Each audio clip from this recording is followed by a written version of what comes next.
teniendo esta organización de fichas, pues ir luego clasificando, ¿verdad?, cuáles son útiles y cuáles pues es mejor desecharlas porque solamente se refieren tangencialmente al problema que estamos abordando.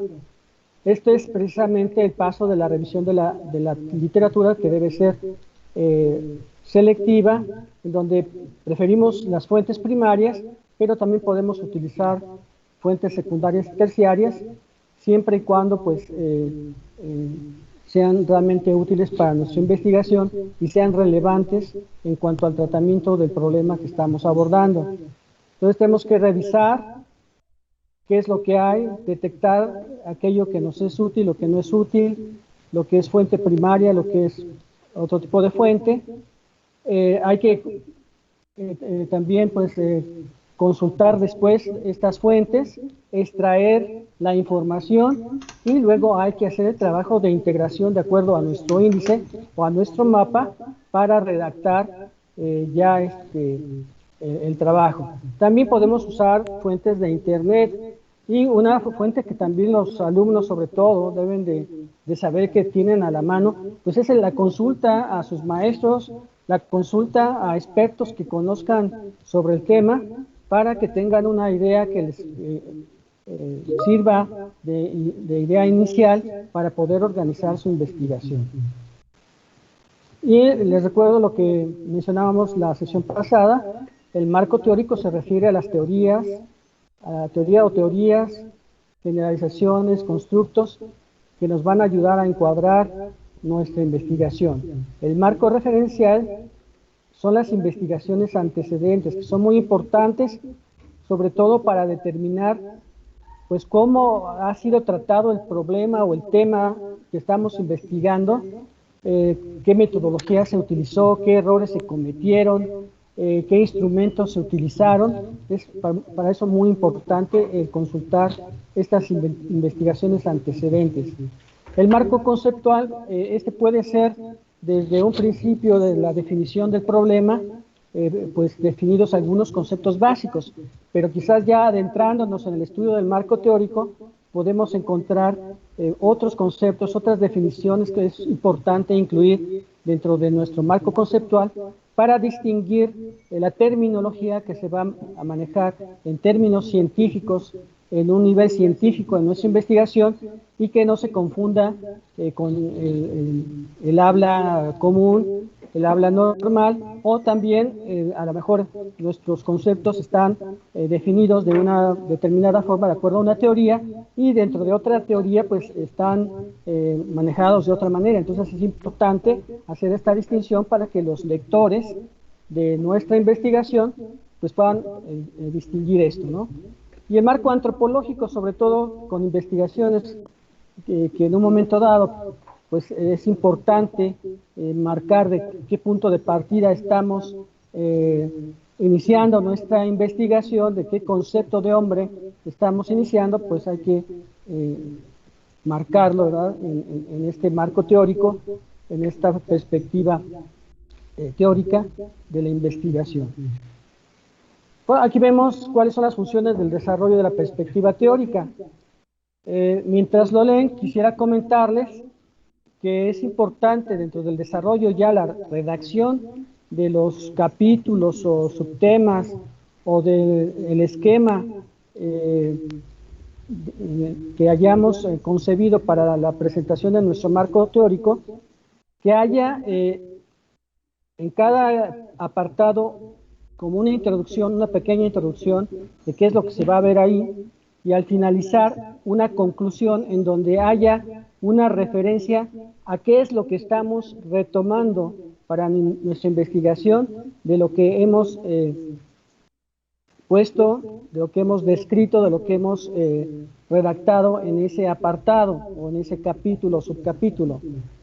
Porque esto nos va a facilitar a la hora, por ejemplo, si estamos hablando de una tesis, de poder enlazar cada una de las partes de nuestra investigación en una argumentación que permita defender la tesis que estamos manejando. O en su caso, pues explicar por qué el resultado de la investigación pues fue diferente a lo que nosotros hemos propuesto.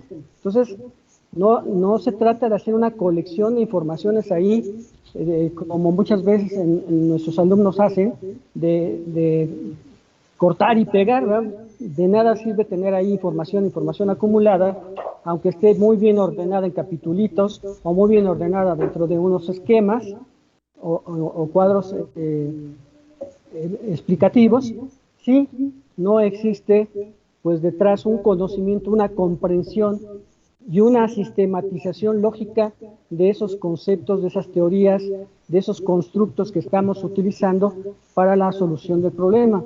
Y para eso es útil el tener esa disciplina de empezar con una introducción y terminar con una conclusión parcial de cada apartado del marco teórico, para que finalmente, al terminar el marco teórico, pues ya se dé la conclusión definitiva de qué es lo que estamos utilizando, qué es lo que estamos retomando, principalmente para explicar la solución del problema que estamos abordando.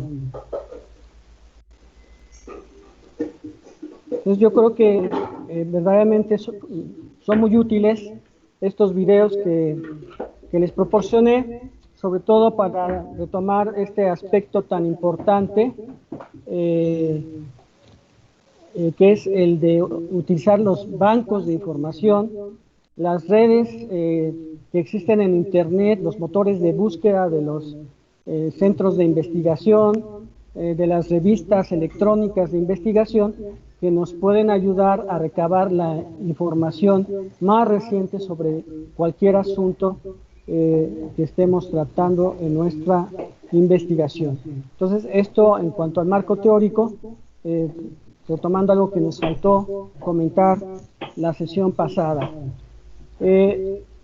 Desgraciadamente, pues algunos de estos motores de búsqueda, algunas de estas revistas, pues sí, tienen un costo, ¿no? Hay que suscribirse o hay que pagar el costo de un artículo que hay que imprimir, bueno, primero bajar y luego imprimir. Entonces, pues sí, esa es una limitante que se tiene que tomar en consideración al hacer una investigación, ¿no?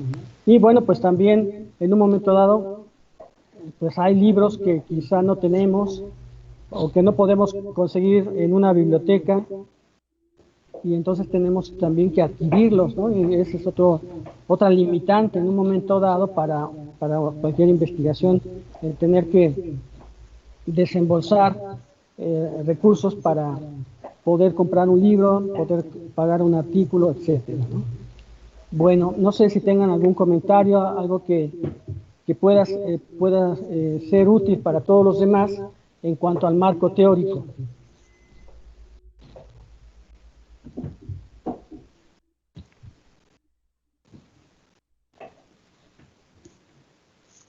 ¿Ningún comentario? Entonces, continuamos ahora con el desarrollo de la perspectiva, perdón, con el diseño de la investigación.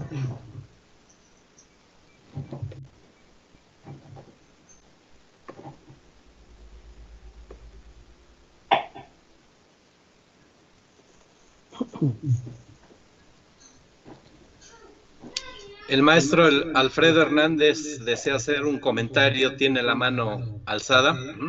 Muy bien, profesor Alfredo. Gracias, maestro Ismael. Mi pregunta tiene que ver con esto que nos acaba de presentar y preguntarle, ¿tendríamos que seguir este modelo para realizar nuestro tal marco teórico? Porque si revisamos a Raúl Rojas Soriano, él habla de un marco de referencia, y dentro de este marco de referencia coloca un marco histórico y un marco teórico conceptual.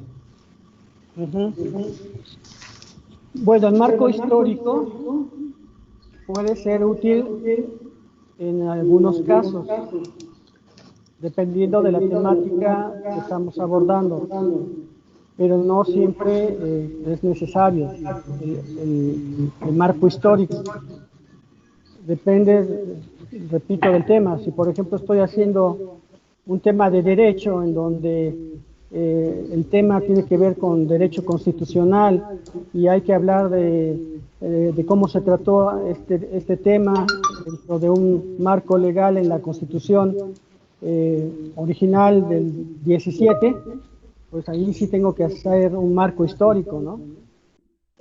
Si estoy hablando de las estructuras organizativas de la educación básica, dentro de mi problema, pues a lo mejor tengo que hablar de cómo se originó el sistema de educación básica inicialmente cuando se creó la Secretaría de Educación Pública y cómo ha evolucionado esa estructura organizativa de la educación básica.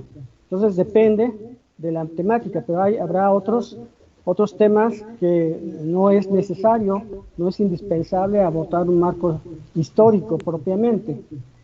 En todo caso, lo que se tendrá que abordar serán los antecedentes inmediatos de investigaciones que se refieran a mi tema, que no es lo mismo que un marco histórico, sino más bien los antecedentes de la investigación, los más recientes. Por ejemplo, si quiero abordar un tema sobre lectoescritura o metodología de la lectoescritura, pues no tengo que remontarme, ¿verdad?, al método de silábico, ¿no? O sea, no es útil realmente irme hasta allá. Sí, realmente lo que yo quiero es abordar los últimos estudios que se han hecho sobre cómo mejorar la enseñanza de la lectoescritura, ¿no? Entonces, eso hay que considerarlo. Y sí, efectivamente, pues en el marco teórico que ustedes tienen que realizar, está considerado estos conceptos que he explicado porque forman parte del instructivo del protocolo de investigación que más tarde vamos a ver dentro de la institución. O sea, el protocolo de investigación toma en cuenta estos elementos que hemos visto dentro de este tema. Entonces sí, digamos que son elementos que están considerados dentro institucionalmente dentro del protocolo de investigación. ¿Alguna otra pregunta?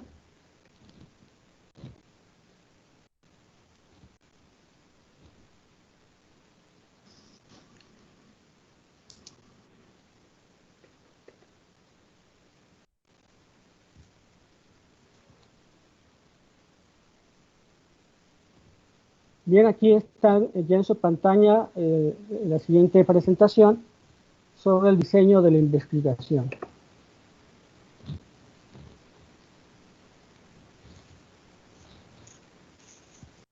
El diseño de la investigación, pues se trata de tener una idea completa, lo más completa posible, después de haber planteado el problema, después de haber investigado sobre el tema y tener un marco teórico ya definido, pues de cómo voy a abordar el problema y cómo lo voy a resolver, viendo si mi enfoque va a ser cuantitativo o va a ser cualitativo, aunque ya dijimos que primordialmente de acuerdo a las áreas profesionales que tenemos en la universidad, pues generalmente va a ser cuantitativo el enfoque.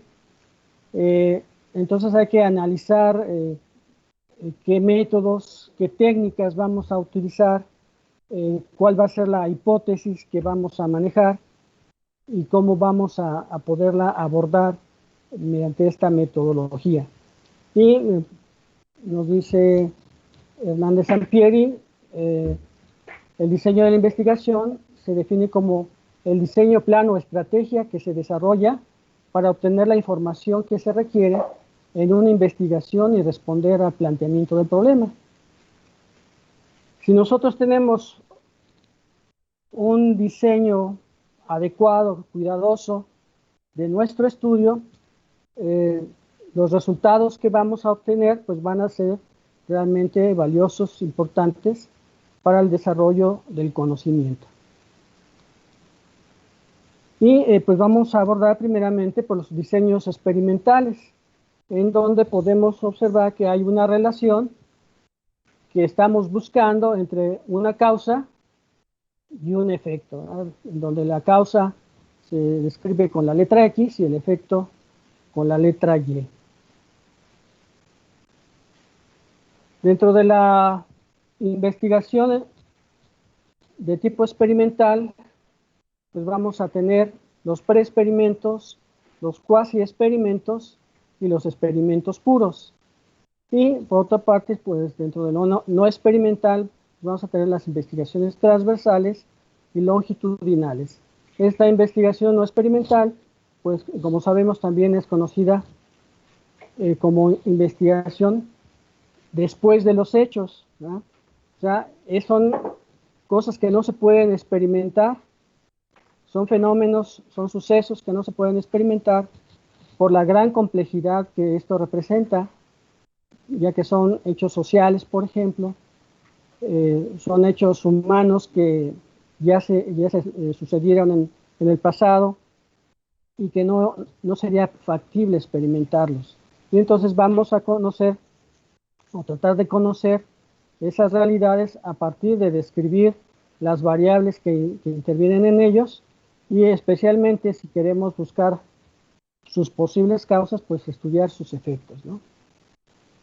Dentro de la investigación experimental y también la no experimental, la calidad de la investigación va a depender de que nos apeguemos al diseño de la investigación que hayamos concebido. Aunque hay que decirlo también que en la marcha muchas veces se tiene que ir haciendo adecuaciones, adaptaciones. Ya dentro de una investigación experimental hablamos de variables. Y bueno, una variable puede clasificarse dentro de la investigación experimental como independiente o dependiente. La independiente es la X, la dependiente es la Y.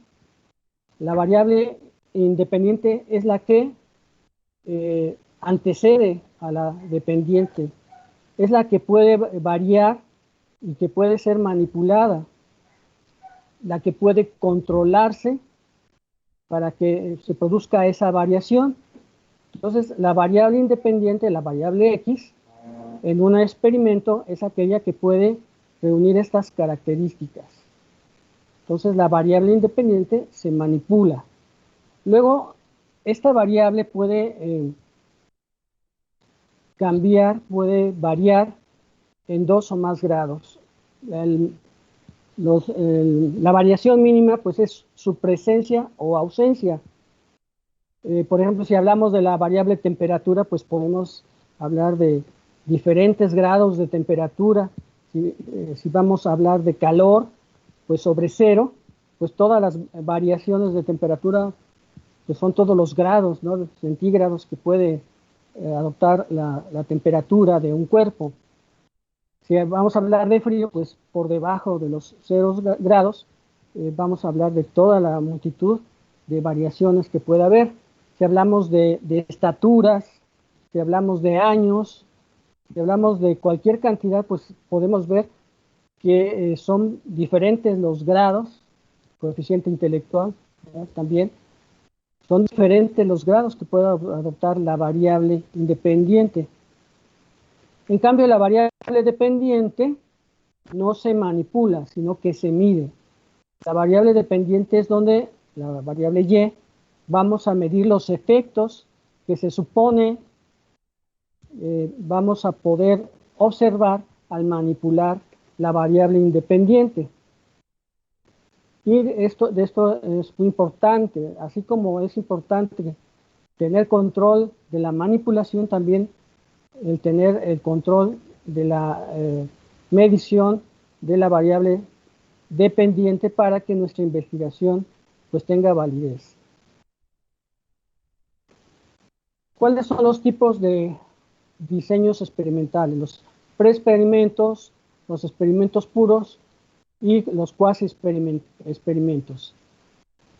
Vamos a hablar dentro de estos diseños de una simbología en donde R significa asignación al azar, G se refiere a los grupos de sujetos que son investigados, X es la condición experimental de la variable independiente en algún grado, es el tratamiento, es el estímulo que se está manipulando en el experimento. Este símbolo significa una medición de los sujetos de un grupo que puede ser una preprueba o pretest o una postprueba o posttest. Y la línea que significa ausencia de estímulo o nivel cero en la variable independiente. Cuando se señala esto, indica que el grupo con que se señala esto es un grupo de control. Entonces, el primer requisito en la experimentación es la manipulación de una o más variables independientes. Ese es el primer requisito, que se pueda tener esta situación. Pero siempre en una investigación experimental, no solamente tenemos una variable independiente y una dependiente, sino también toda una serie de variables que pueden intervenir en el estudio y que deben de ser controladas para que no influyan, para que mantengan un valor estable y podamos nosotros determinar si efectivamente la variable independiente es la causa explicativa del efecto en la variable dependiente. Entonces, el segundo requisito consiste en medir el efecto que la variable independiente tiene en la variable dependiente. Y el tercer requisito es el control o la validez interna de la situación experimental. Como ya lo mencionaba, que podamos estar seguros de que la variable independiente es lo único que está influyendo en la variable dependiente, que controlemos las condiciones restantes, ambientales, o que puedan influir dentro del experimento para que haya la certeza de que la variable independiente es la única causa, o las variables independientes son las únicas causas que están influyendo en los efectos de la variable o las variables dependientes. Y así vamos a encontrar que hay definiciones importantes dentro de un experimento. El grupo experimental es el que recibe el tratamiento o estímulo experimental, que es el objeto de la experimentación. Y también tendremos grupos de control, que es el que sirve para hacer una comparación entre el grupo experimental que recibe el estímulo o el tratamiento y un grupo que sirva de testigo de que al no recibir ninguna estimulación, ningún tratamiento, no sufre los efectos o en dado caso sí puede presentar los efectos de la variable independiente, ¿verdad? Cuando se disprueba, ¿verdad?, que nuestro variable X, variable independiente, pues no es la causa, sino que hay otras causas que desconocemos, y en el grupo de control pues resulta que se dan los mismos efectos que en el grupo experimental, pues entonces realmente nuestra variable independiente pues no es el factor, no es la causa, sino que hay otras causas que habrá que investigar, ¿no? Lo importante en un experimento pues no es tanto que resulte como lo planteamos, sino que avancemos en el conocimiento, y si no resulta el experimento, pues sepamos a través de toda la metodología qué fue lo que sucedió y tengamos un avance en el conocimiento de por qué esa supuesta causa pues no fue la que funcionó en nuestro experimento, y entonces podremos indagar más adelante cuál sí es la causa, ¿no?, o cuáles sí son las causas. Para hacer los grupos necesitamos que el grupo experimental y el grupo de control tengan las mismas características o características equivalentes, de tal manera de que no haya influencias en la constitución de los grupos que no vayan a viciar nuestro experimento. Por ejemplo, si vamos a investigar un método de enseñanza, un nuevo método de enseñanza, por ejemplo, de un tema en las matemáticas, pues que, por ejemplo, los miembros del grupo experimental y el del grupo de control pues tengan el mismo nivel de inteligencia, ¿verdad? Para que no sea un factor de influencia, o que el grupo esté compuesto de una manera homogénea, que haya tanto unos chicos con una inteligencia alta, media y normal, digamos, en los dos grupos, de tal manera que la única variante que influya en mejor aprovechamiento pues sea el método que estamos experimentando, ¿no? Entonces hay dos formas de hacer estos grupos, la asignación aleatoria o al azar, que es hacer prácticamente un sorteo, ¿no? Los elementos que van a conformar el grupo se enumeran y se pueden utilizar papelitos, se pueden utilizar esferas numeradas y se sortean, y como van saliendo, el primero que sale va al grupo, por decir algo, experimental, el segundo que sale va al grupo de control, etcétera, ¿no? También puede ser con una moneda, ¿verdad? Hacemos una lista de personas y la numeramos, el que encabeza la lista, que lleva el número 1, echamos el volado, por así decirlo, y si cae águila, va al grupo experimental, si cae sol, pues va al grupo de control, ¿no? Esa sería la asignación aleatoria o al azar, que nos da una cierta seguridad de que los grupos se compongan de una manera homogénea. Y la técnica de apareo o emparejamiento, que consiste en igualar a los grupos en relación con algunas variables importantes para nuestro estudio, de tal manera que sabemos que esas variables pueden influir, y entonces, por decir algo, el nivel de inteligencia o coeficiente intelectual, que es una variable importante, pues tener en el grupo experimental y en el grupo de control alumnos de un mismo nivel intelectual, o repartidos, como decía hace un rato, tanto muy inteligentes, medianamente inteligentes y poco inteligentes, por hablar de alguna manera, ¿no? Y si el otro es, por ejemplo, el nivel de aprovechamiento, medido en calificaciones, promedio de calificaciones de los alumnos, que tengamos alumnos de alto promedio, de promedio medio y de promedio bajo, ¿no? Entonces, de esa manera podemos utilizar la técnica de apareo o emparejamiento. Esta técnica se vuelve más compleja entre más variables se están manejando en este emparejamiento, ¿no? Se hace más difícil hacerlo. Bien, ¿cuáles son los preexperimentos?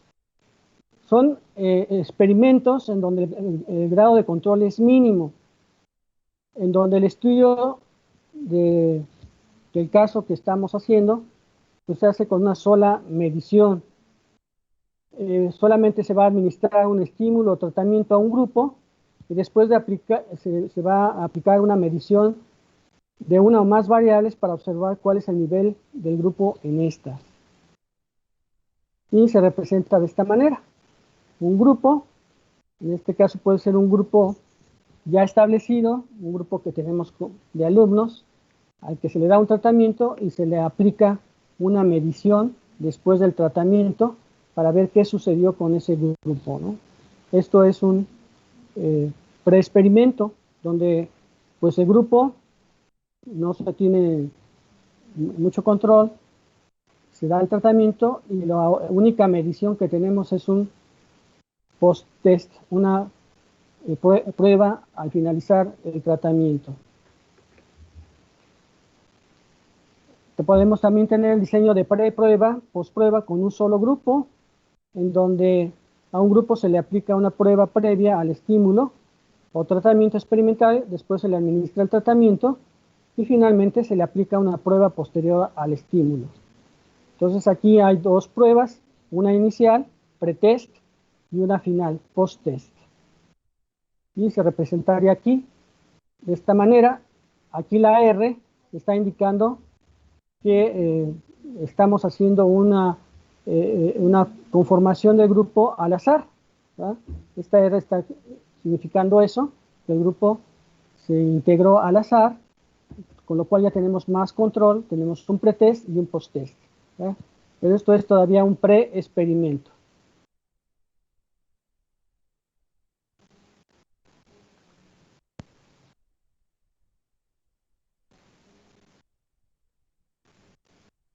¿Anda fallando esto? No quiere caminar.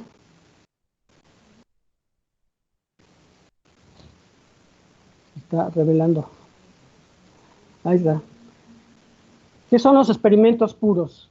Son aquellos que reúnen los dos requisitos para lograr el control y la validez interna. La validez interna de la investigación. Un grupo de comparación, o sea, un grupo de control, y la equivalencia de los grupos.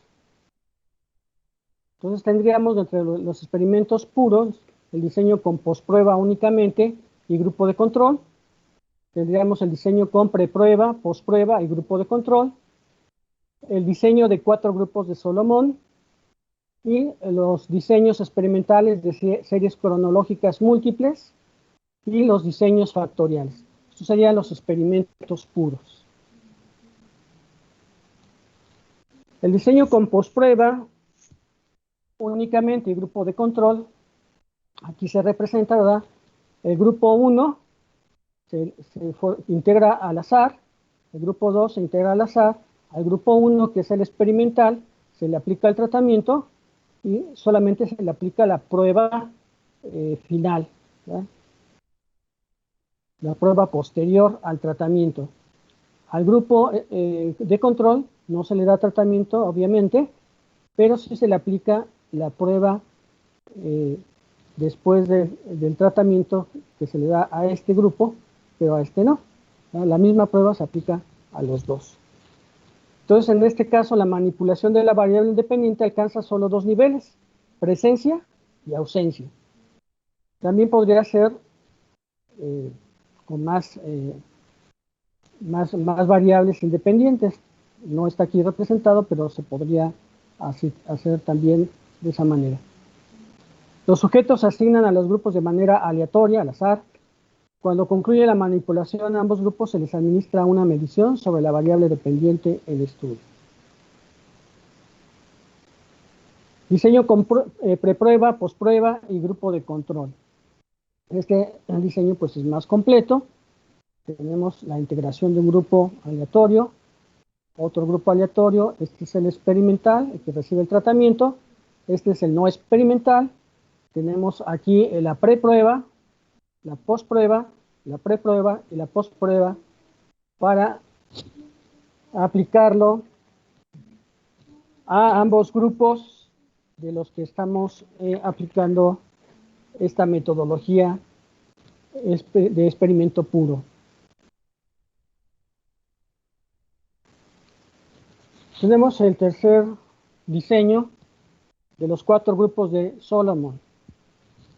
Estos 4 grupos se distinguen porque al grupo experimental 1 se le aplica preprueba y postprueba, pero al grupo 2, que no es experimental sino de control, también se le aplica la preprueba y la postprueba. El grupo experimental 3 no se le aplica la preprueba, se aplica el tratamiento o el estímulo, la manipulación, y se le aplica la postprueba. El grupo 4 no se le hace preprueba, no se le aplica tratamiento o experimental, y sí se le hace la postprueba. ¿Por qué se utiliza esta metodología? En algunos casos, cuando se aplica una preprueba, puede ser que los mismos cuestionamientos que se le hacen al sujeto, sobre todo hablando de temas psicológicos, de temas pedagógicos, también de conductas en el campo administrativo, en el campo sobre todo de conductual también de las organizaciones. Vamos a ver que estas prepruebas pueden influir de alguna manera en la persona, en el sujeto que está siendo investigado, y que su respuesta tenga ya una influencia de esta preprueba. Y mediante estos 4 grupos y esta ordenación que se da, podemos asegurar que la preprueba no influyó en el efecto que estamos investigando, ¿verdad? Aquí sí hay preprueba, en este también hay preprueba, pero en estos no, aunque en este sí hay experimento, aplicación del experimento, digamos, hay estímulo, hay tratamiento. Entonces, de esa manera podemos asegurarnos de que no haya influencia de la preprueba en los resultados.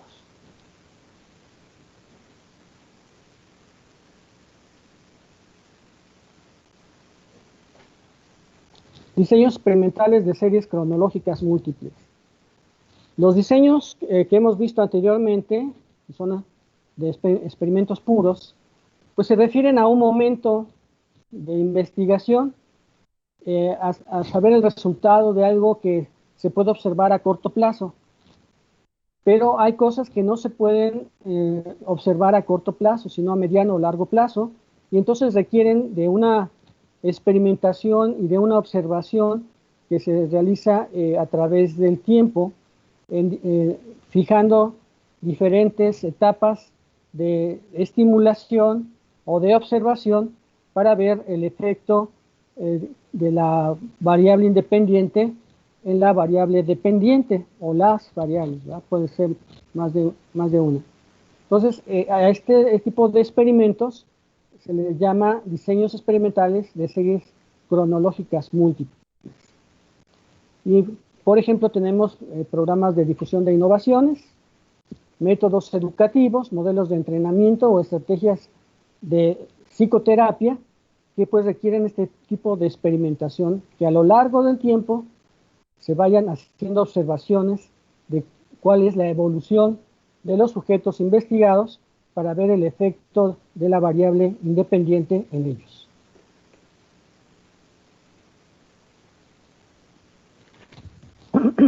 Entonces, como decía, pues se trata de evaluar la evolución del efecto en el corto, mediano y largo plazo, no solamente el resultado inmediato.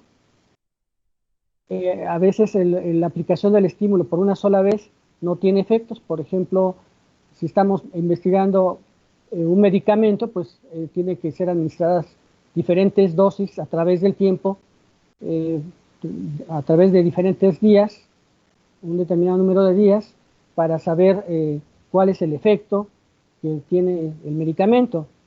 La influencia, por ejemplo, de un programa televisivo, pues no se va a ver solamente con una sola exposición de los sujetos a ese programa televisivo. Habrá que ver pues una frecuencia determinada de exposiciones a ese programa para ver cuál es el efecto que produce. En una investigación de mercadotecnia, de publicidad, pues unos cuantos anuncios en la radio no van a tener efecto más que a lo largo de un cierto tiempo, y entonces ese tipo de investigación es la que se refiere a las series cronológicas experimentales. También tenemos otro diseño que son los diseños factoriales. En ocasiones se trata de analizar experimentalmente el efecto que sobre las variables dependientes tiene la manipulación de más de una variable independiente. O sea, son varios los factores que vamos a investigar. Entonces, por ejemplo, analizar el efecto que poseen sobre la productividad de los trabajadores. 1, la fuente de retroalimentación sobre el desempeño. 2, el tipo de retroalimentación positiva, negativa y positiva, negativa. Pues son ya factores que se tienen que manejar, diferentes factores, y que queremos pues investigar. También podría ser la remuneración, otro factor, incentivos que se le pudieran dar, pudiera ser otro factor. Entonces se manipulan en este tipo de experimentos más o a partir de 2 variables independientes. Entonces, los diseños factoriales manipulan dos o más variables independientes e incluyen dos o más niveles o modalidades de presencia en cada una de las variables independientes. Entonces, son los diseños factoriales. Además de la validez interna que implica el tener una preprueba, una postprueba, el tener una selección del grupo de tal manera que sean grupos equivalentes, el experimental y el grupo de control, que esa sería la validez interna. También es importante la validez externa. La validez externa pues, se refiere a qué tanto podemos generalizar los resultados de nuestro experimento. A veces el experimento pues, solamente puede ser referido a la realidad que estamos estudiando y nada más. Pero puede ser, si hemos reunido las condiciones necesarias, que este experimento tenga una validez externa más universal, que pueda ser más generalizable a toda una serie de sujetos que reúnan las mismas condiciones, a un tipo de población que hemos seleccionado y que pueda ser generalizado a poblaciones semejantes, a universos semejantes en otros contextos. Entonces, la validez externa responde a la pregunta, ¿lo que encontré en el experimento a qué tipo de personas, grupos, contextos y situaciones se aplica? Entonces, ahí a eso se refiere la validez externa, que va a depender mucho del planteamiento teórico que hagamos y de la muestra que realicemos, el tipo de experimento que realicemos, y que esto, pues, sea validado y después sea revalidado, reconfirmado con otras experiencias. Luego tenemos los diseños no experimentales. Pero antes de pasar a esto, quisiera ver si hay algunas preguntas, algún comentario.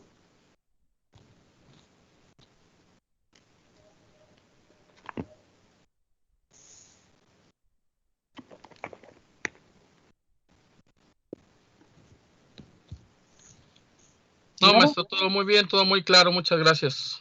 Muy bien. Bueno, aquí, como estamos hablando del diseño de la investigación, en las tesis de nuestros alumnos muchas veces se concretan solamente a decir, pues esta investigación es una investigación no experimental, o es experimental, o es un estudio de caso, y hasta ahí se quedan, ¿no? Y se está aplicando tal método, el método inductivo, el método deductivo, y solamente mencionan. Pero no en el diseño de la investigación se trata de que se describa cómo se va a realizar el experimento, si se trata de un experimento, ¿verdad? O sea, ¿qué tipo de sujetos estamos seleccionando? ¿Por qué esos sujetos? ¿Qué características tienen? ¿Cómo controlamos las variables intervinientes? ¿Cuál es la variable independiente? ¿Cuál es la variable dependiente? ¿Cómo se va a aplicar la variable independiente? ¿Cómo se va a aplicar cómo se va a medir la variable dependiente? Etcétera. O sea, hay que describir cómo va a ser el procedimiento, el uso de esa metodología. No basta decir, pues esto es una metodología inductiva o es un método experimental. Luego también, regresando un poquito a lo que anteriormente se mencionó, los alumnos tienden a decir que es un experimento y que es una investigación transversal o longitudinal. Pero si ustedes se dieron cuenta, ahorita que vimos los métodos experimentales puros, no se habló de transversal ni longitudinal, ¿verdad? No se habló de eso, se habló de multifactorial o de experimentación cronológica, ¿verdad? Diversificada, ¿no? En diferentes momentos, pero no se habló de estudio longitudinal ni de transversal. ¿Por qué? Porque esto se va a ver en los diseños no experimentales, como vamos a ver. Me anda adelantando esto. Investigación no experimental cuantitativa. Estamos dentro de la investigación cuantitativa, el enfoque cuantitativo. Son estudios que se realizan sin la manipulación deliberada de variables y en los que solo se observan los fenómenos en su ambiente natural para analizarlos. Es también lo que se llama en latín investigación ex post facto, es decir, que se realiza después de que los hechos ocurrieron. Y aquí vemos que hay una investigación transversal, que es la investigación en donde se recopila datos en un solo momento. ¿Ah? Si, por ejemplo, queremos saber cuál es el efecto que tiene la programación infantil o la barra infantil de la televisión abierta, pues podemos hacer una investigación transversal estudiando a los niños de 1 año a 5 años, los niños de 6 años a 12 años y los adolescentes de 12 a 15 años. Entonces, esta es una investigación transversal que vamos a ver qué efecto tuvo en cada baremo, ¿verdad? Periodo de edades, los muy pequeños, los de edad escolar y los adolescentes de esa programación o de esa barra de programación. Entonces, esto es una investigación transversal donde podemos observar los efectos en diferentes edades, pero al mismo tiempo, ¿verdad? Vamos a estudiar niños, vamos a estudiar escolares y vamos a estudiar adolescentes. Entonces, el propósito de esta investigación transversal es describir variables y analizar su incidencia e interrelación en un momento dado. Se trata, pues, de tomar una fotografía de esa realidad. Y la investigación transversal puede ser descriptiva o puede ser correlacional causal. Puede ser descriptiva en donde solamente nos interesa saber, pues, qué opinión tuvieron, por ejemplo, los chicos acerca de esa programación, ¿no? Entonces, pues, les gustó, no les gustó, les pareció muy violenta, les pareció muy simpática, en fin, qué fue el efecto que expresan los niños a través de esta investigación en estas categorías y en las variables, por ejemplo, de agrado, desagrado, simpatía, antipatía, violencia, no violencia, etcétera, ¿no? Cómico, no cómico. En cambio, en un estudio transversal, correlacional, causal, podemos estar buscando si hay, dentro de las variables que estamos estudiando, alguna correlación que pueda presumir, pues, una relación en donde al aumentar una variable, la otra también aumente. Ahí hay una correlación. O sea, entre más es la edad, por ejemplo, de los investigados, en este caso los niños, los adolescentes, pues hay un mayor rechazo a, pues, aquellos programas que pues son muy muy inocentes, digamos, ¿no? Por decir algo en este momento. Y hay una simpatía hacia los programas que son más violentos, ¿no?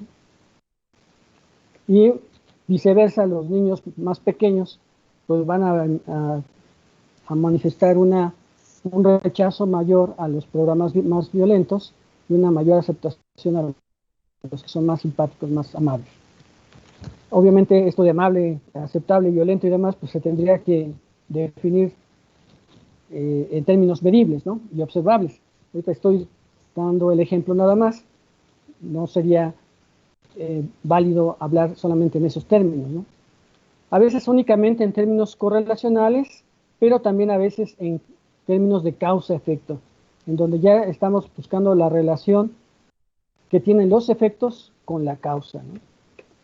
Eso pues se determina sobre todo con métodos de muestreo y estadísticos para buscar esa correlación y identificar qué tanto hay ese nivel de correlación entre una variable y la otra. ¿No quiere? ¿No quiere? ¿Se rehúsa? Ya se cansó.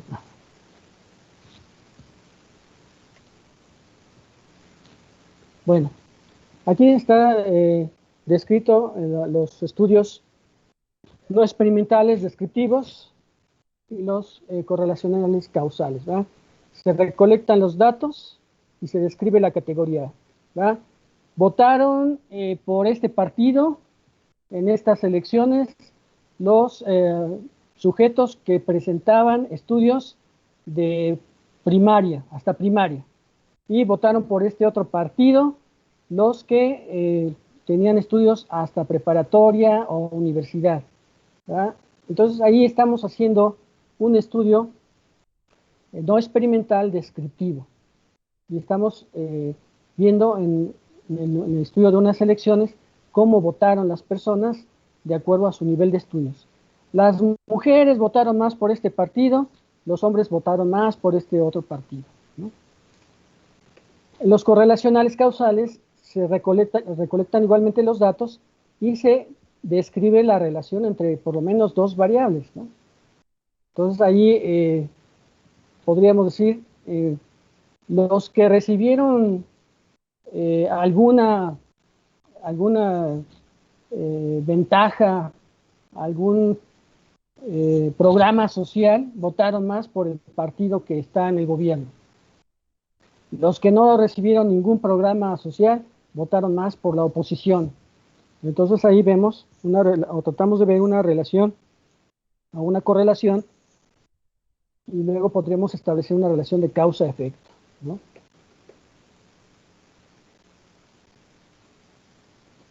También dentro de los no experimentales tenemos las encuestas de opinión. Aquí las encuestas de opinión es muy importante señalar que lo único que nos arrojan las encuestas de opinión es eso, conocer la opinión de las personas. Una encuesta no nos va a establecer las causas de un fenómeno, nos van a poder señalar cuál es la opinión de cierto grupo sobre cierto hecho en un determinado momento, porque también es una fotografía, pero no pueden establecer relaciones causales las encuestas, ¿no? Entonces hay que tener pues cuidado con eso. Podemos establecer correlaciones que pueden aventurar alguna relación causal, pero no definitivamente. Se tendría que hacer ya experimentos, ya se tendría que hacer otros estudios para poder determinar una relación causal, ¿no? Por ejemplo, si una alumna me presenta en una tesis que quiere saber qué tan efectivos son los juegos para enseñar matemáticas,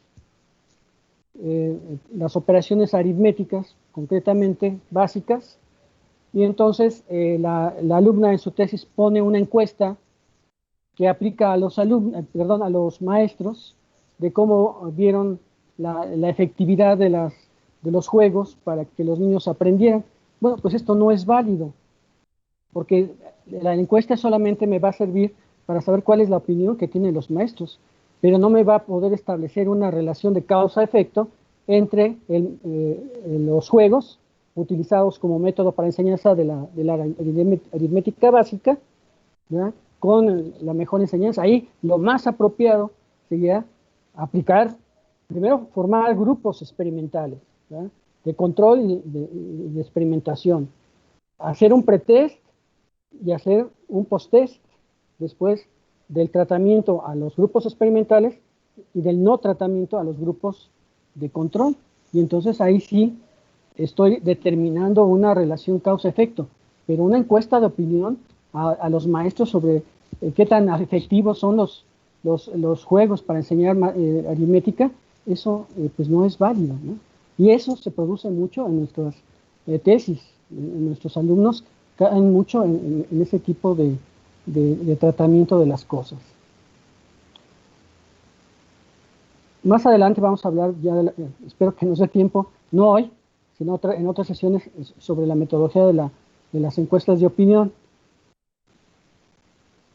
Ups. Investigación longitudinal o evolutiva La investigación longitudinal o evolutiva, pues es cuando nosotros vamos a estudiar un fenómeno a través del tiempo, también a través de sus efectos, tratando de encontrar alguna relación correlacional de causa y efecto, pero sin poder aplicar un experimento porque no es posible. Ante hechos ya consumados, pues no se puede experimentar, y ante hechos muy complejos que se dan en el ambiente natural, social sobre todo, pues la investigación longitudinal pues va a tratar de ver, por ejemplo, la tendencia, la evolución de un grupo, o los diseños panel en donde se estudia a los mismos sujetos a través del tiempo. Entonces, el estudio de tendencia son aquellos que analizan cambios al paso del tiempo en categorías, conceptos, variables o sus relaciones de alguna población en general.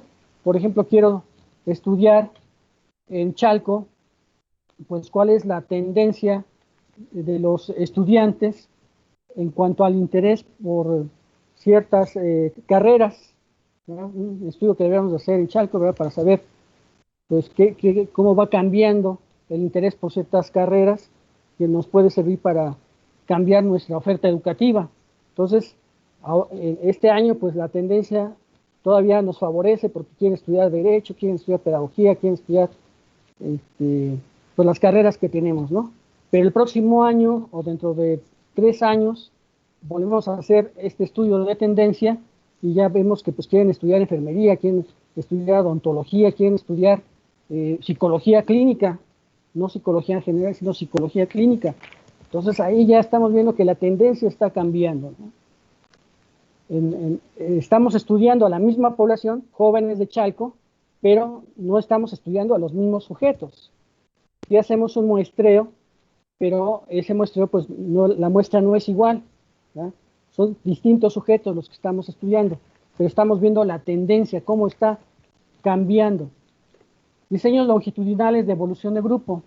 Examinan cambios a través del tiempo en subpoblaciones o grupos específicos.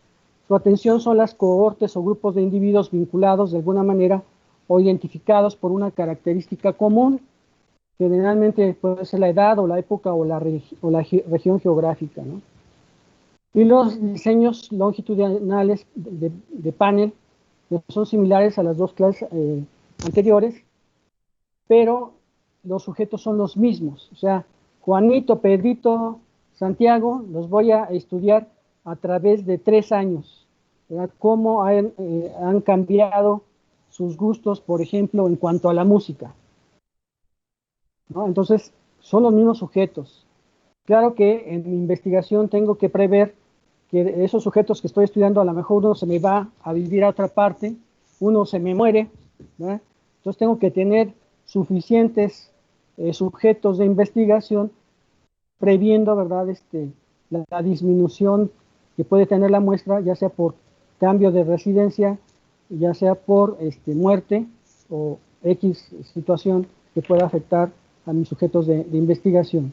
Entonces, estos son estudios no experimentales, estudios ex post facto longitudinales, ¿sí? Entonces, cuando un alumno me está diciendo en su tesis que va a hacer una investigación experimental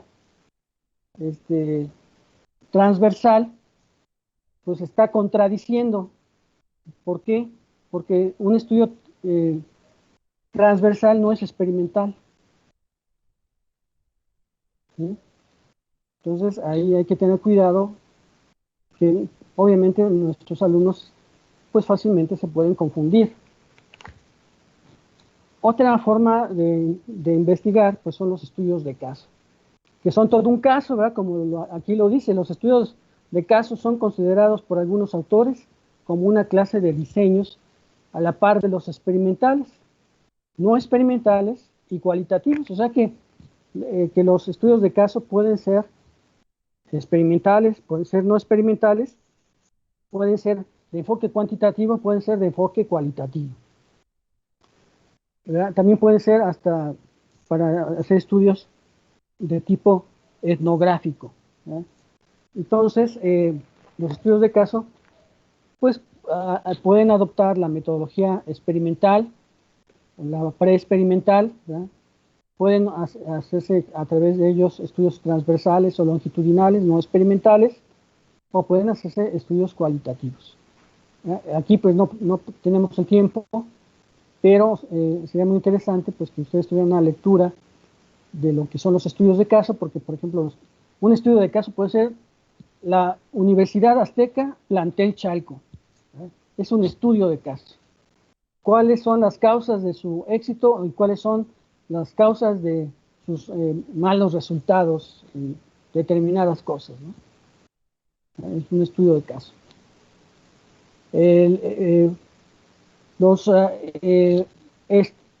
Los estudiantes que han sido canalizados a la clínica universitaria por problemas emocionales, ¿verdad? Cómo han evolucionado, cómo han resuelto sus problemas con la ayuda de la clínica que dirige a algún docente y que los alumnos de psicología atienden, ¿no? Es un estudio de caso, ¿sí? Entonces, los estudios de caso es una fuente muy interesante de investigaciones que están a la mano de nuestros alumnos y que pues también es una metodología didáctica, ¿no? Entonces, se puede prestar para que utilicemos tanto la experimentación o lo preexperimental o cuasi experimental, lo no experimental y los estudios cualitativos. Entonces, es una fuente de investigación muy interesante. Bueno, aquí terminamos esta presentación.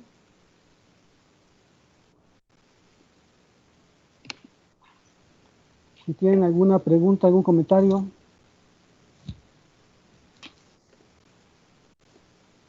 Profesor, en mi caso yo solo quiero agradecerle porque me hizo en esta sesión particularmente reflexionar algunas cosas que ahora en el contexto de la pandemia han sido muy contrastantes, desde la parte de un enfoque metodológico hasta los materiales o métodos que se deben aplicar por las condiciones que esto requiere. Entonces, de mi parte yo solo le agradezco que me haya recordado varias de estas cosas justo en este nuevo arranque de un nuevo contexto. Muchísimas gracias. Y también hay que recordar que los alcances de la investigación pueden ser muy diferentes, ¿eh? Ahorita hablamos de las investigaciones experimentales y no experimentales, pero también está la investigación descriptiva, está la investigación exploratoria. Entonces, nuestros alumnos tienen pues toda una gama que pueden aprovechar de investigación, inclusive las investigaciones documentales, para empezar, ¿no? Pero algo muy importante, antes de que manejen un marco teórico, pues primero tienen que manejar los conceptos. Y yo que veo los exámenes profesionales de nuestros alumnos, y de posgrado también, de obtención de grado, veo que hay un bajo nivel conceptual. No hay una sistematización del conocimiento. Hay mucha cuestión práctica, ¿ya? Hay mucho melate, ¿no? Mucha cuestión intuitiva, pero necesitamos que ellos manejen teorías, ¿no? Por ejemplo, en pedagogía o en psicología, que manejen las teorías y que sepan el alcance que ellos tienen. Por ahí alguno de ustedes recordará que hubo un examen de psicología en donde la alumna quiso abordar una metodología psicoanalítica. Y pues eso es muy complejo. No es algo que pueda realizar un alumno si no tiene entrenamiento psicoanalítico. Inclusive una carencia, creo yo, que tenemos en la universidad es que no enfilamos a nuestros alumnos dentro de una sola corriente psicoterapéutica, hablando de psicología. Sería muy útil, por ejemplo, que se abordara una, ¿verdad? Que todos los cursos fueran enfilando, por ejemplo, por decir algo, a una psicoterapia cognitiva, para que por lo menos salieran las alumnas de psicología preparadas en esa corriente, para que tengan armas que utilizar a la hora de salir afuera, porque si nada más tienen un panorama, pues va a ser muy difícil que puedan defenderse, ¿no? Maestro, disculpe, pero es que carrera de psicología es general. El hacer una terapia y escoger el tipo de terapia que se quiere es un posgrado. No es no está en la licenciatura, no viene en los planes de estudio. Es un posgrado y está bien porque se requieren muchos estudios. Ciertamente, pero digamos que en lo que pueden hacer ellas o ellos, también hay alumnos, tienen que tener una corriente en la cual puedan ser fuertes, ¿sí? No digo que ya los formemos como psicoterapeutas, porque eso, como dice muy bien la maestra Elodia, Judith, pues requiere una preparación mayor, pero ya hay muchas escuelas que están haciendo eso, ¿sí? Que están dando una vertiente formativa dentro de una corriente para que tengan más elementos los alumnos a la hora de egresar. Y luego, pues sí, viene ya la especialización, viene la maestría, para que se formen en una psicoterapia específica, lo cual pues requiere también de que tengamos laboratorios y tengamos una serie de cosas que aún no tenemos, ¿no? Una clínica donde se pueda practicar y observar a los practicantes, ¿no? Entonces, no sé ahorita con esta interrupción que tuvo el avance de la educación superior, pero antes de esta administración había la tendencia dentro de las asociaciones de psicología de establecer una forma de certificación en donde escuela que no tuviera ciertas características ya no iba a ser certificada como escuela de psicología, sobre todo aún psicología general, si no había, por ejemplo, laboratorios, si no había una supervisión en una clínica, ¿no? En una práctica clínica.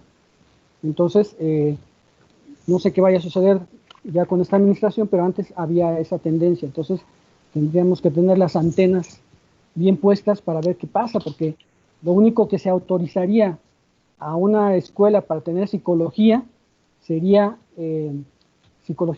psicología sociológica, pero ya no habría psicología general. Quizás psicología organizacional también, que es muy productiva, pero bueno, también hay que ver qué enfoque se le da, ¿no? Entonces, a la hora de que se haga el análisis de los planes y programas de estudio, pues tenemos que tener las antenas bien puestas en esos aspectos. Bueno, tenemos todavía otro tema. Si ustedes gustan, pues vamos a abordar el famoso y nunca bien ponderado tema de las hipótesis. Que la hipótesis puede ser requerida en el planteamiento del problema, pero eso no quiere decir que con el planteamiento del problema ya podemos establecer una hipótesis. Quiere decir que hubo un estudio anterior, una profundización anterior de parte del investigador, para que a la hora de, en su protocolo de investigación, de que le pidan la hipótesis, pues la pueda meter ahí en el planteamiento del problema. Pero realmente la hipótesis, una hipótesis adecuada, solamente se puede establecer después del estudio del marco teórico. Entonces vean cómo se repite aquí el caso de lo que decía la sesión pasada. Una cosa es lo que nos piden, es un nivel en los papeles, otra cosa es lo que dice la metodología y otra cosa es lo que tiene que hacer el investigador de acuerdo a sus circunstancias. Entonces hay que tratar de adecuar y armonizar estos niveles de actuación para que no me vaya yo con la finta de que porque me piden dentro del planteamiento del problema la hipótesis, pues no haya yo hecho antes el estudio de un marco teórico, y quiera yo con el solo planteamiento del problema hacer la formulación de una hipótesis. Entonces hay que tener cuidado con eso, y eso le pasa mucho a nuestros alumnos, ¿verdad? Que inclusive yo me he encontrado tesis donde me ponen el planteamiento del problema, el diseño de la investigación, y hasta después me ponen el marco teórico. Y déjenme decirles que desgraciadamente, inclusive el planteamiento del problema lo ponen después. Primero ponen el diseño de la investigación, el planteamiento del problema y luego el marco teórico. Entonces, no sé qué es lo que pasa con estos alumnos, por qué actúan así. Y déjenme decirles que sus investigaciones son un desorden, ¿no? O sea, se pierden los alumnos, porque como no definieron bien el problema antes, ya hicieron una hipótesis, ya hicieron un diseño de la investigación, pero sin tener un marco teórico, sin tener una delimitación de la investigación, y entonces son como disparos de escopeta, ¿no? Muchos perdigones en muchas direcciones, pero no el disparo de precisión del francotirador, que es lo que debe ser la investigación. Entonces, pues se pierden y sus planteamientos quedan muy mal. Y otro motivo de estas situaciones, aunque puedan llevar un orden como debe de ser, es la falta de un dominio de la teoría, de los conceptos. Hay muchas generalidades y entonces realmente no hay un marco teórico adecuado. Bueno, pues vamos con la hipótesis, si no existe algún otro comentario.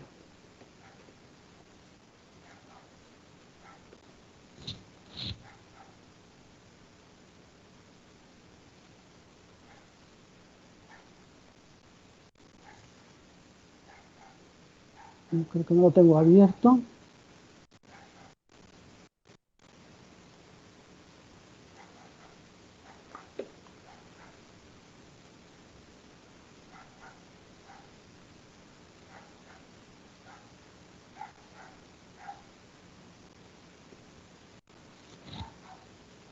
Ahí está.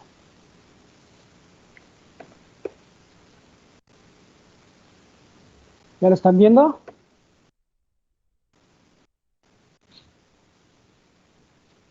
Ya se ve, maestro. Sí.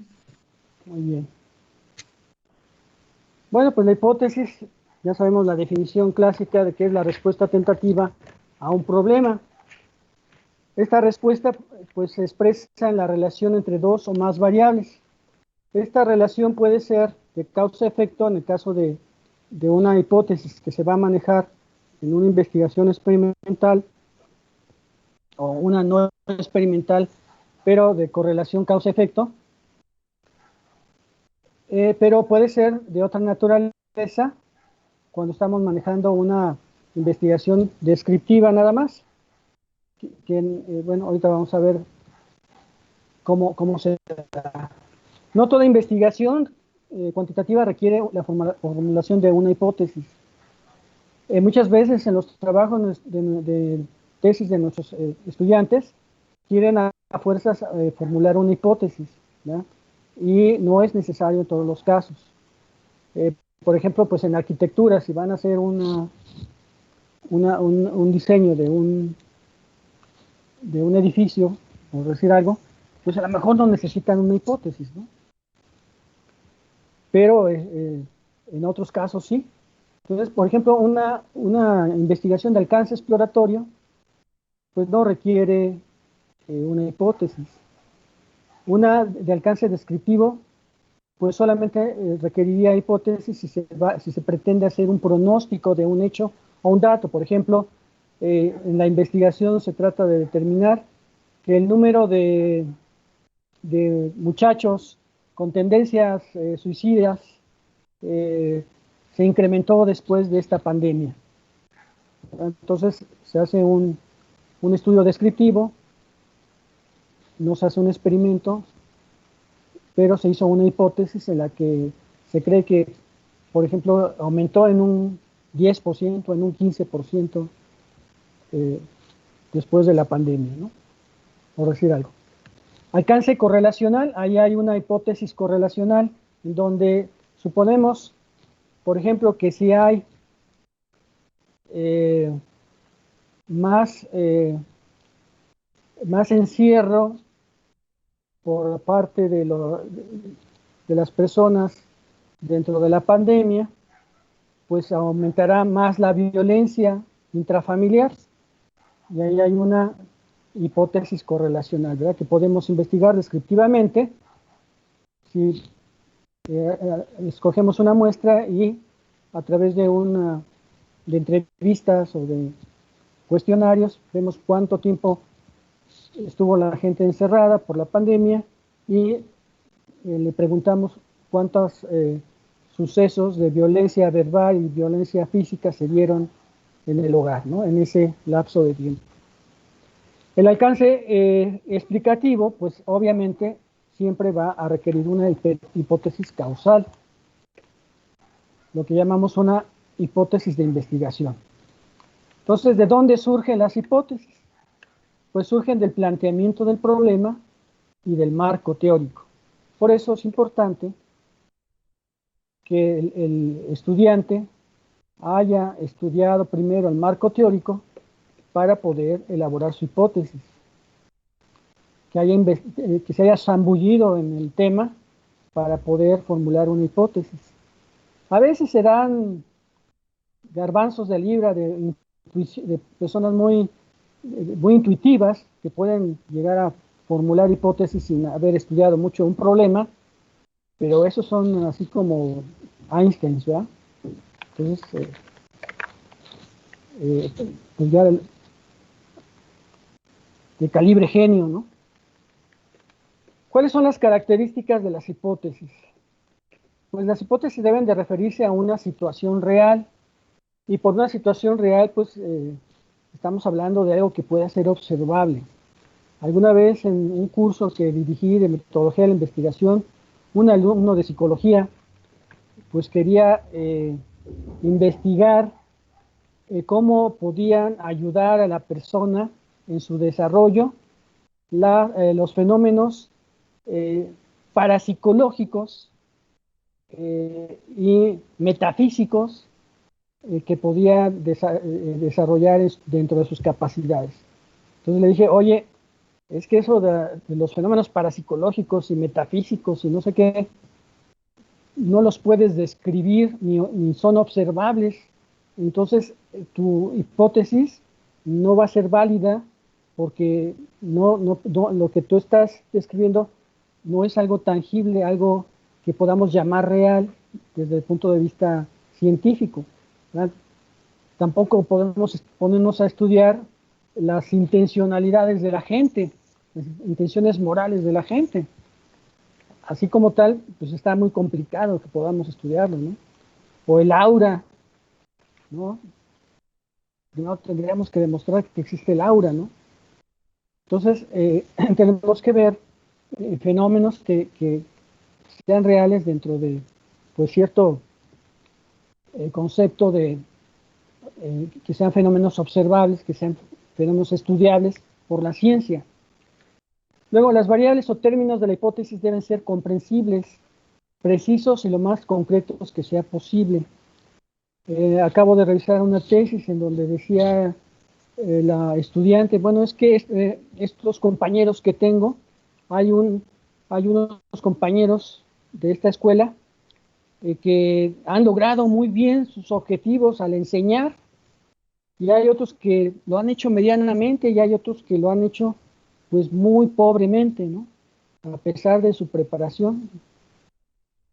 Entonces a esta alumna pues le tengo que decir, mira, tu observación es muy válida, pero dentro de un conocimiento informal. Si vas a categorizar a los exitosos, medianamente exitosos o eficaces, podría ser el término, y poco eficaces en su docencia, en el logro de los objetivos de aprendizaje de sus alumnos, pues tienes que evidenciar eso de una manera objetiva, ¿verdad? Entonces, ¿cuáles son las características observables de los docentes exitosos? Ah, bueno, pues porque el resultado de sus alumnos en pruebas pedagógicas fue de tal porcentaje de objetivos logrados. Por ejemplo, de 80 a 100% de objetivos logrados. Los de medio nivel de eficacia, pues lo de 50 a 60%, a 70%. Los de bajo nivel, pues, los de menos de 50% de objetivos logrados de aprendizaje de sus alumnos.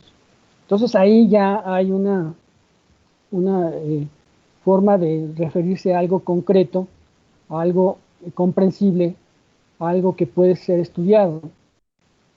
La relación entre variables propuesta por una hipótesis debe ser clara y verosímil, lógica, o sea que haya la posibilidad de determinar, sobre todo si estamos hablando de causa-efecto, pues esa relación. Ya no podemos establecer una relación, bueno, de la configuración de los astros con la conducta de las personas, porque pues eso pues está un poco difícil de probar, ¿no? Porque además los astros que forman la constelación de Piscis, por decir algo, pues son astros que están a millones de kilómetros o millones de años luz unos de otros, ¿verdad? Entonces, pues ahí que exista una configuración astral, pues está en chino, ¿verdad? Comprobarlo, ¿no? O demostrarlo. Los términos o variables de la hipótesis deben ser observables y medibles, así como la relación planteada entre ellos. Hay licenciadas en pedagogía o maestras en ciencias de la educación que plantean hipótesis en las cuales dicen, con este manual de estrategias para formar líderes con metodología emprendedora, vamos a lograr que mejore la economía del municipio tal. Híjoles, pues está difícil, porque primero estás hablando de un manual y luego que van a tener liderazgo para emprender. Bueno, tienes que definir cada cosa, ¿no? Y luego, ¿cómo vas a definir que la influencia que ejerce esto en los mejores resultados económicos de un municipio? ¿Cuántos años te va a llevar demostrar eso? ¿No? Entonces, hay que aterrizar a nuestros alumnos en sus planteamientos. Las hipótesis deben estar relacionadas con técnicas disponibles para probarlas. Hay una tesis que acabo también de revisar, en donde una alumna quiere determinar las características existenciales de sus compañeros docentes para ver cómo influyen en la formación de sus alumnos. Pues, primero defíneme qué son esas de las características existencialistas, ¿no? Y luego, ¿cómo vas a saber? Porque también esta investigación planteaba que quería saber cuál era el origen de esas características existencialistas. Híjoles, pues yo creo que aquí tiene que recurrir al psicoanálisis, ¿verdad? Porque ¿cómo vas a ver de dónde se originaron esas características de los docentes para determinar eso, ¿no? Entonces, pues es importante el aterrizaje de los planteamientos de nuestros alumnos, sobre todo en las hipótesis. Todas las hipótesis son de investigación. La definición de proposiciones tentativas sobre las posibles relaciones entre dos o más variables, generalmente en el campo experimental de causa y efecto, pues todas son hipótesis de investigación o hipótesis de trabajo. Entonces, para que no se hagan bolas nuestros alumnos, todas las hipótesis que impliquen la relación de dos o más variables y que sea la respuesta tentativa a un problema son hipótesis de investigación. Ahora, ¿qué son las hipótesis nulas? Pues cuando negamos la relación entre las variables que estamos relacionando en la hipótesis. Hay veces que plantear una hipótesis nula es más fácil que una hipótesis afirmativa. Es más fácil demostrar la negación, porque con un solo ejemplo que encontremos en donde se niegue la relación, ya comprobamos nuestra hipótesis nula. Pero para comprobar una hipótesis de investigación de trabajo, pues lo podremos comprobar en una ocasión cuando comprobemos esa relación entre X y Y. pero para que se pueda afirmar esa relación, habrá que pasar varios experimentos iguales, la reproducción de esos experimentos en varias ocasiones para que se confirme esa relación que hemos descubierto. Entonces, cuando nosotros comprobamos, no podemos comprobar la hipótesis de investigación, la hipótesis nula automáticamente es la que se está comprobando. ¿Sí queda claro? Y si la hipótesis de investigación no se comprueba y la hipótesis nula es la que sí se comprueba, a lo mejor formulamos hipótesis alternativas desde el principio de la investigación, y entonces esas hipótesis alternativas puede ser que a través de la misma investigación alguna se compruebe por el mismo diseño de la investigación que hicimos, o quede para posteriores estudios en la comprobación de las hipótesis alternativas, ¿no? Entonces ahí queda claro, ¿verdad?, que para no hacer bolas a nuestros alumnos qué es investigar, qué es hipótesis de investigación o de trabajo, qué es hipótesis nula y qué es hipótesis alternativa. ¿Ah? La de investigación es la que principalmente nosotros estamos proponiendo en nuestra investigación. La nula pues es lo contrario a lo que estamos diciendo, que a veces puede ser que propongamos una hipótesis nula, según sea el caso de nuestra investigación, que si es más útil hacerlo así. Y las alternativas pues son cuáles serían las explicaciones alternas si nuestra hipótesis principal no es comprobada. Los tipos de hipótesis de investigación por su alcance.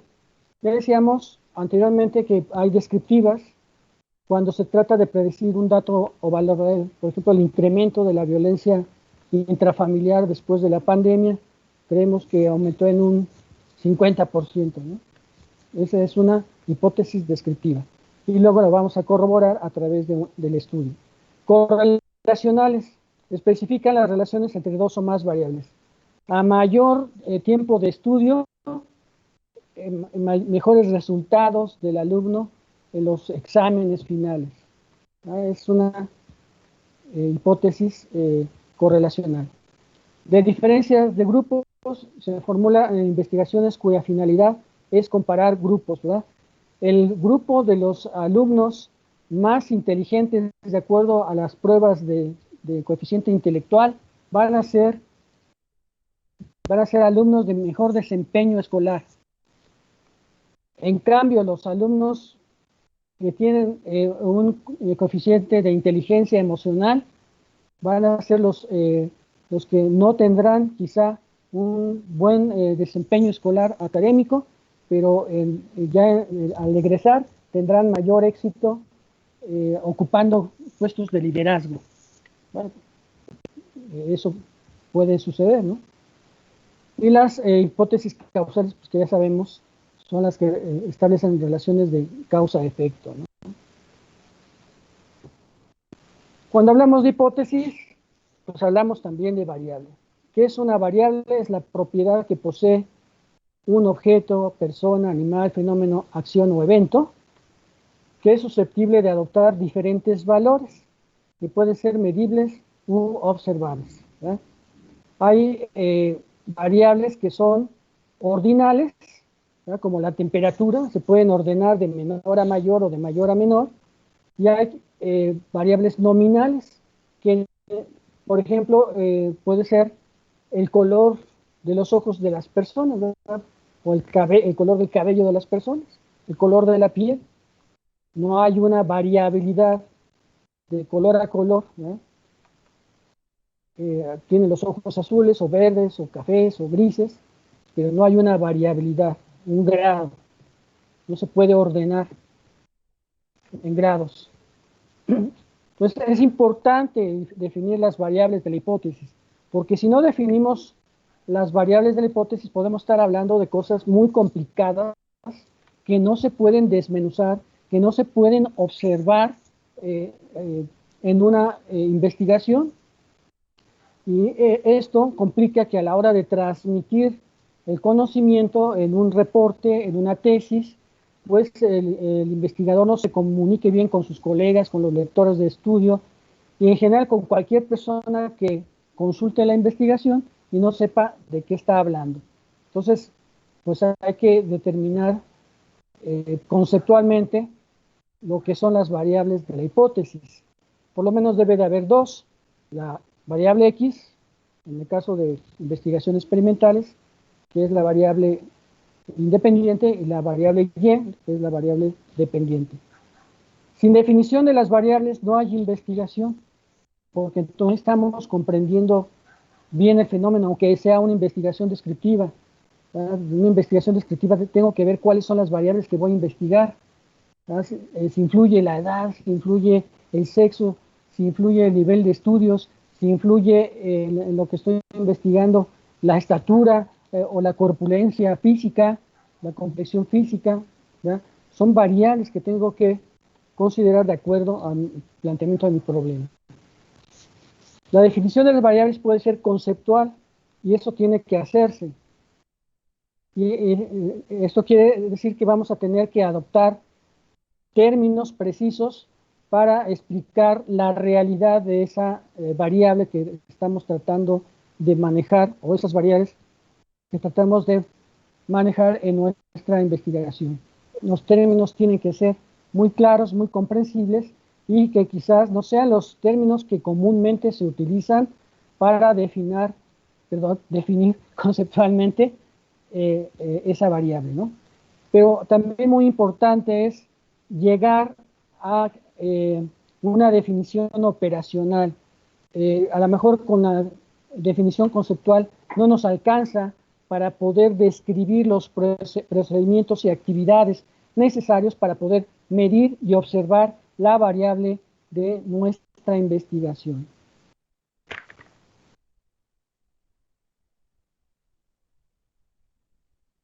Y aquí acabamos con la cuestión de la hipótesis. ¿Alguna pregunta? También podemos hablar de hipótesis bivariable, o sea que es compuesta por dos variables nada más, X y Y, o puede ser multivariable, o sea que hay varias variables independientes y varias variables dependientes, ¿no? Depende de lo que estemos estudiando, ¿no? Entonces, creo que queda muy claro ya el panorama de lo que son las hipótesis, porque a veces oscurecemos, como decía el maestro Ismael al principio del curso, oscurecemos mucho a los alumnos con las definiciones de las hipótesis, y entonces pues hay que tenerlo muy claro y que los alumnos lo tengan muy claro, ¿no?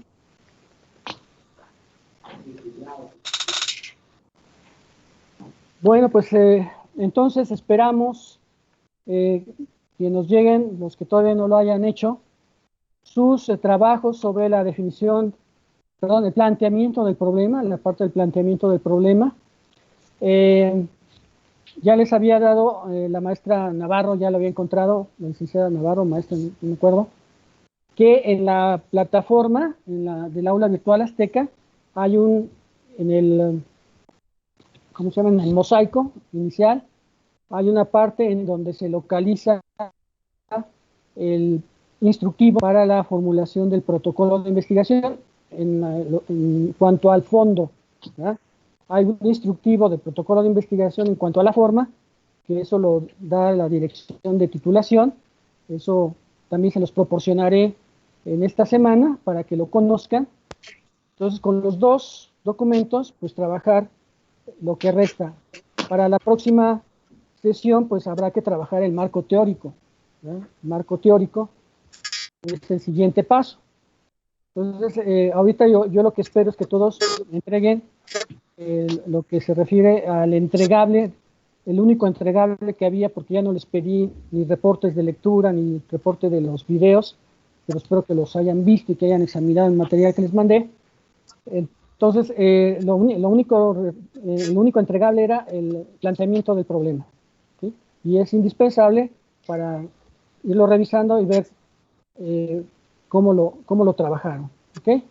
Entonces, si hay alguien que llegó después del pase de lista, ¿verdad? Voy a pasar lista de nuevo para ver quién está por ahí todavía.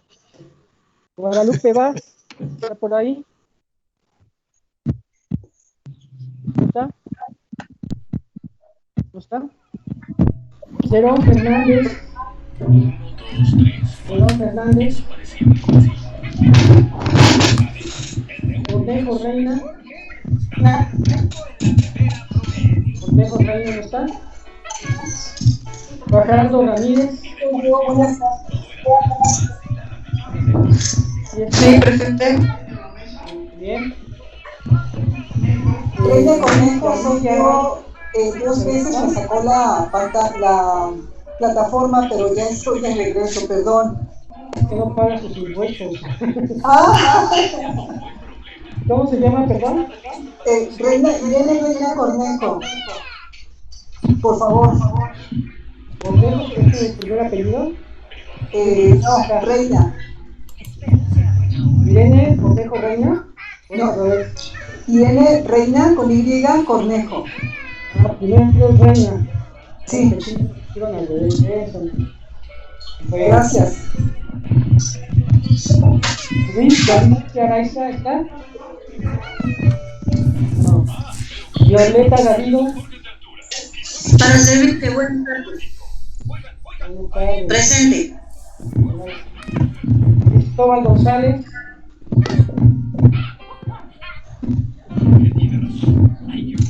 Felipe Jesús Gutiérrez. Presente. Gabriela Huerta. Presente. Daniel Leonel.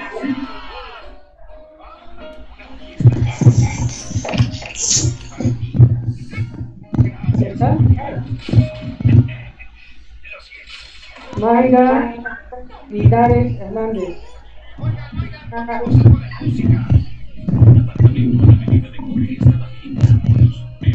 Carlos Gerardo Martínez.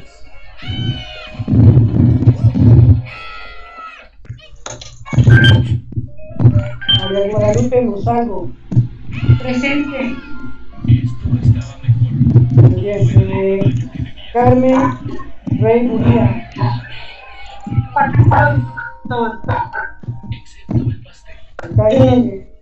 Sí, estoy acá. Lo que porfis le quería rectificar. Mi segundo apellido es Benguría. ¿Benguría? Sí, Carmen Rey Benguría.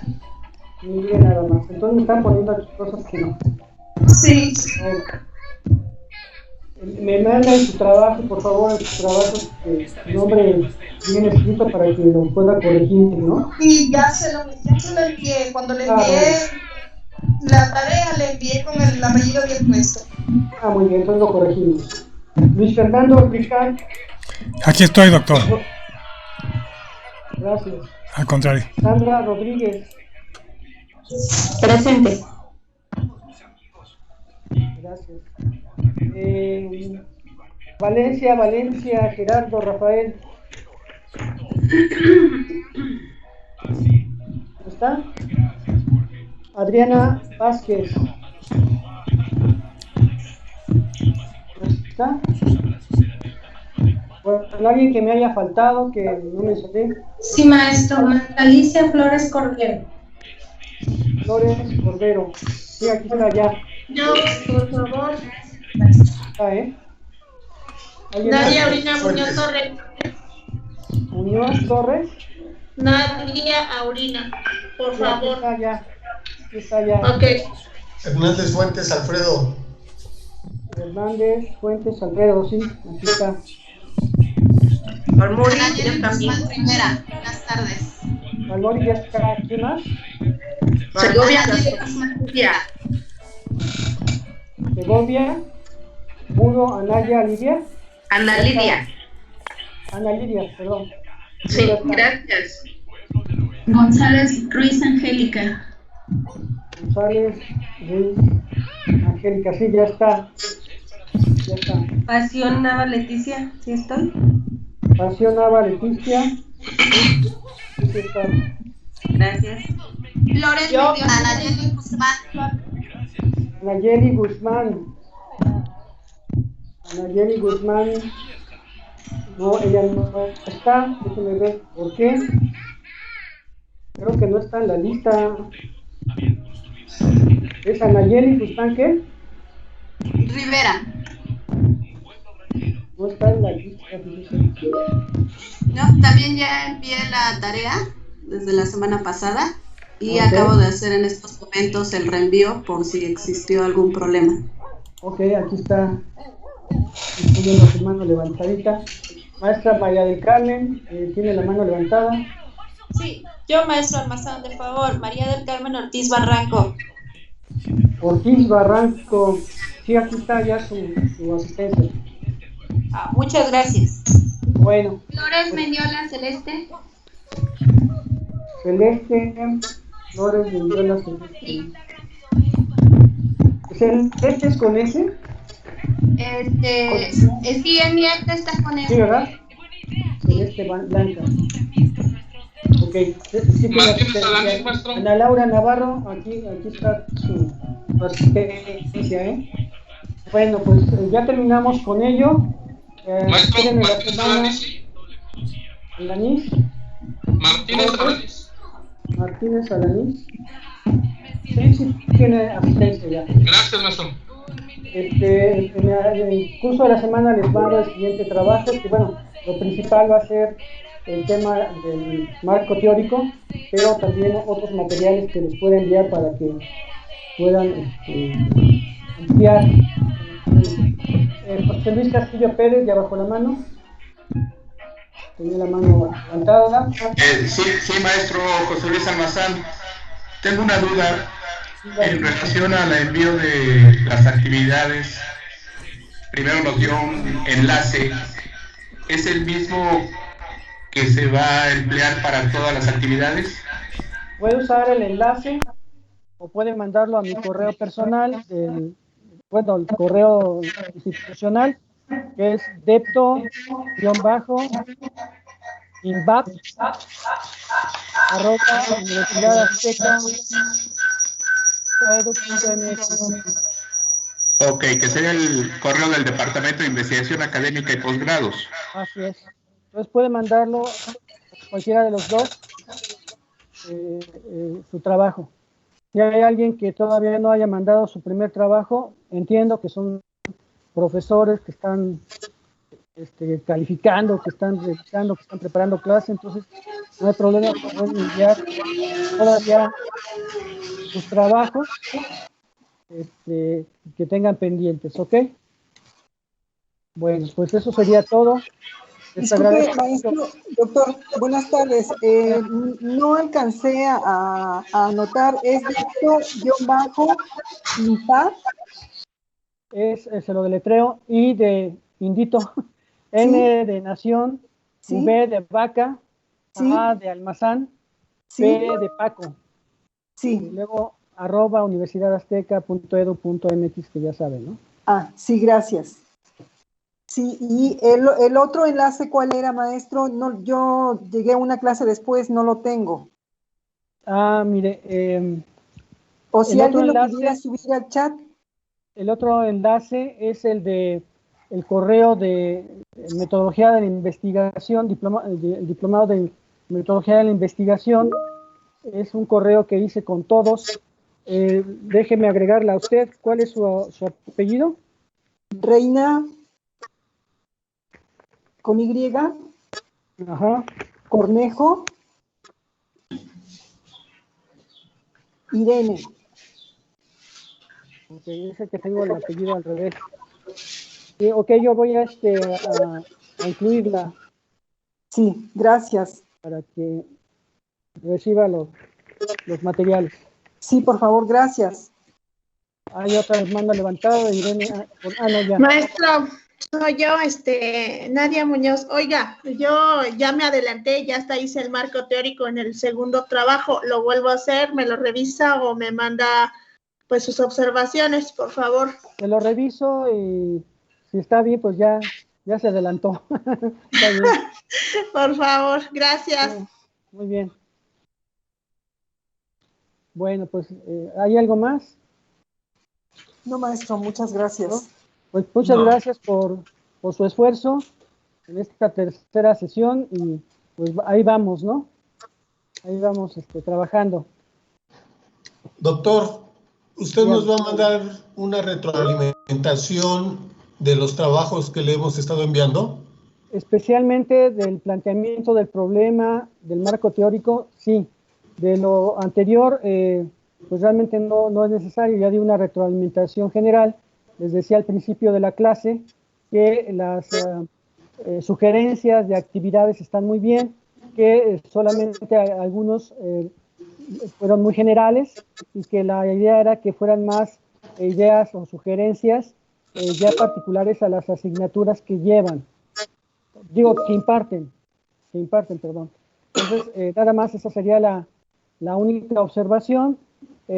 Obviamente, pues de los resúmenes, pues cada quien tiene una capacidad de síntesis, entonces no puedo diferenciar, ¿no?, de uno a otro, ¿verdad? Cada quien captó lo que podía captar, ¿verdad? Entonces ahí pues no puedo calificar, ¿verdad? No puedo dar una retroalimentación porque, pues bueno, para unas cosas fueron más importantes que para otros y es muy diferenciado. Entonces, ahí lo que puedo decir es que sí lo leyeron, ¿verdad? Y eso es bueno. Entonces, si sí lo leyeron, pues quiere decir que sus reportes de lectura pues fueron efectivos porque leyeron el material y entonces eso pues es una ventaja para ustedes al adquirir pues mayores conocimientos. Ahí hubo un comentario de alguna persona que me dijo que eran apuntes subrayados. Y, bueno, no juzguen el libro por su portada. Esos apuntes para mí fueron valiosos cuando los tuve, bueno, no en mi mano, sino en mi pantalla, ¿verdad? Son porciones de libros que pues no me dieron la referencia, pero creo que son valiosos por lo que aportan, ¿no? Son conceptos distintos a los de Hernández Sampieri, a otros autores, pero yo creo que sí son valiosos, a pesar de que estén subrayados y rayados y todo, ¿no? Así me los dieron, ¿no? Bueno, pues eso sería todo. Nos vemos la próxima clase. Hay una pregunta más, creo, hay una pregunta más de la maestra Leticia Pasión. Maestra Leticia Pasión, diga. Gracias, maestro Ismael. Más que pregunta, yo quisiera comentar algo que creo que sí es importante y que desde la primera sesión esperaba que fuera así y no me quiero quedar con las ganas ni con la duda porque no me gusta quedarme así. ¿A qué voy? Yo quisiera pedir, si así fuera necesario, o sugerir que se pudiera crear un formato para que se estandarice con los alumnos, porque pues no nada más en esta sesión, sino en otras sesiones se ha comentado que los alumnos realizan diversos trabajos y recordemos algo, esos trabajos son guiados por nosotros y no hay una línea. Y perdón que lo externe así, pero si hay un departamento, creo que sí sería importante que se pudiera estipular y formalizar algo. Así la universidad ya va a tener mayor identidad. Los alumnos se van a identificar más y van a ver que nosotros como docentes estamos siendo coherentes, porque qué difícil es estar en el papel de alumno y que un maestro te da una línea y que tienes otro asesoramiento por otro maestro de la misma institución y te cambia todo.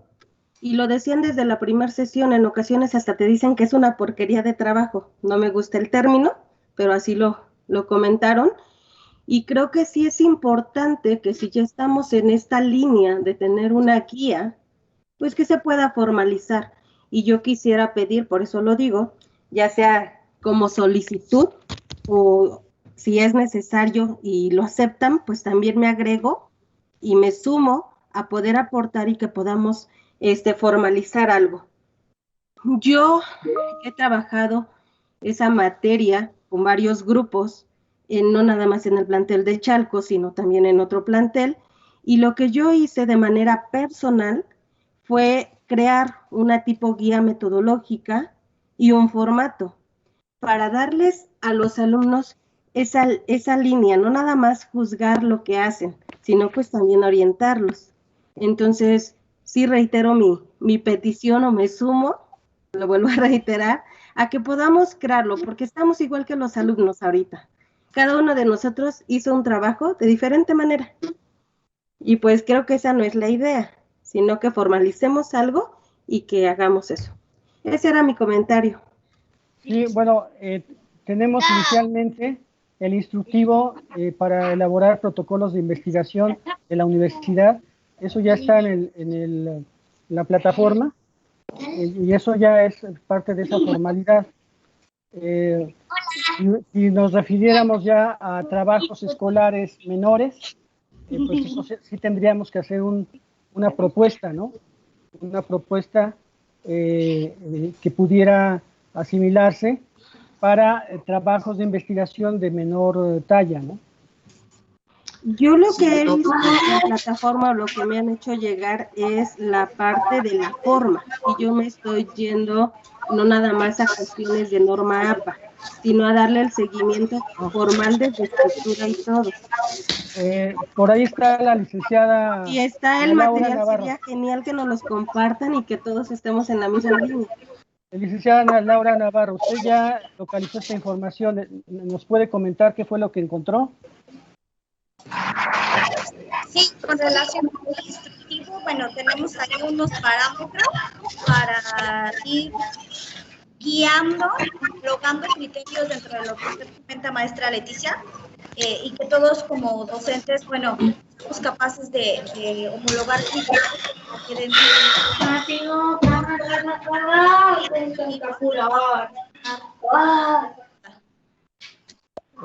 creo que alguien tiene su micrófono encendido y no se escucha. Yo no sé si lo puede apagar usted, doctor. Desde ahí tiene la posibilidad de hacerlo, de apagar los micrófonos que están encendidos. Voy a poner silenciar todos, pero no vamos a oír a la maestra. A ver, ¿ahí ya se escucha mejor? Sí. Ok. Bueno, comentaba que dentro del instructivo que se encuentra en la plataforma o Aula Azteca, también nosotros como docentes podemos hacer una revisión, homologar los criterios para evitar lo que usted comentaba al principio, de esta disparidad de guía entre yo tengo una forma, tú tienes otra. Entonces será muy bueno que a lo mejor revisáramos paso por paso o elemento por elemento para que todos nos homologuemos y tengamos una misma línea de pensamiento en lo que se refiere a la investigación. Yo encontré el instructivo, colocándolo así, instructivo